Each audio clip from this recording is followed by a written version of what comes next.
So at the end of the 2020 season, I really wanted one more ride, real bad.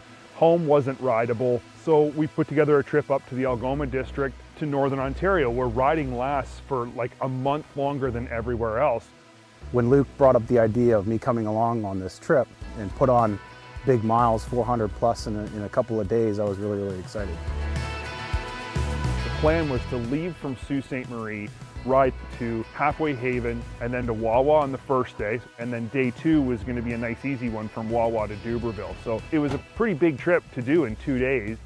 When most groups contact me about what there is to ride here, I ask what they like to do or what they want to do. In this area, anywhere in this region, there's lots of loop trails. You can day ride from any one of the locations. If you want to go off trail, there is some phenomenal terrain to go off trail. It's a mix of every type of riding that you want.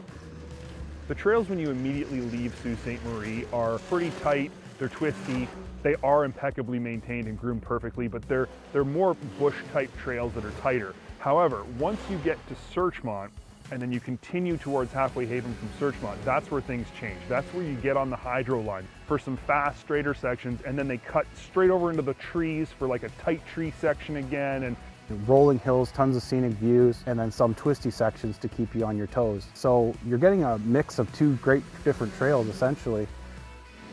I would say within the snowmobile industry, a world famous landmark spot called Halfway Haven, and that is really your only gas stop to get you all the way to Wawa.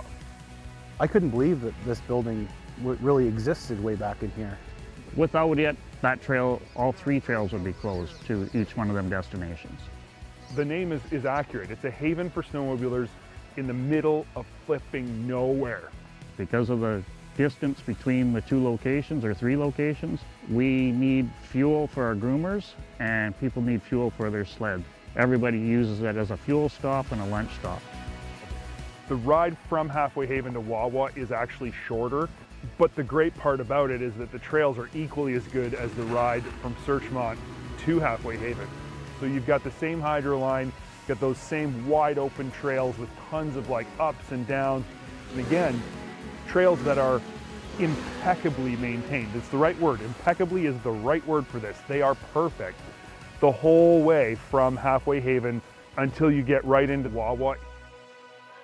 Our trip from Wawa was going to take us to Bieberville. There was a couple ways we could go. When you first leave Wawa, the trails are a lot tighter than they were on the hydro line. They're much more like sort of more Southern Ontario trails, tighter, still perfectly groomed as all the trails were. But at one point there was an option that we had. We could go 2 ways. We could either go further on the trail or we could cut off and go on to what's called the Magpie Reservoir.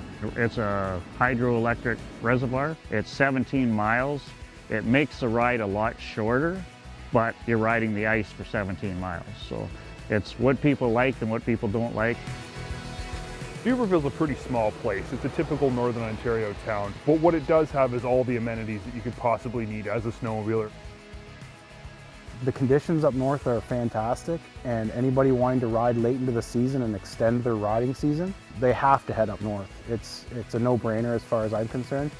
Look at all the fun we'd had, all the jokes we made, the laughs, getting to know John and his wife, riding some of the best trails I've ridden all year, and really putting a cap on the end of my season.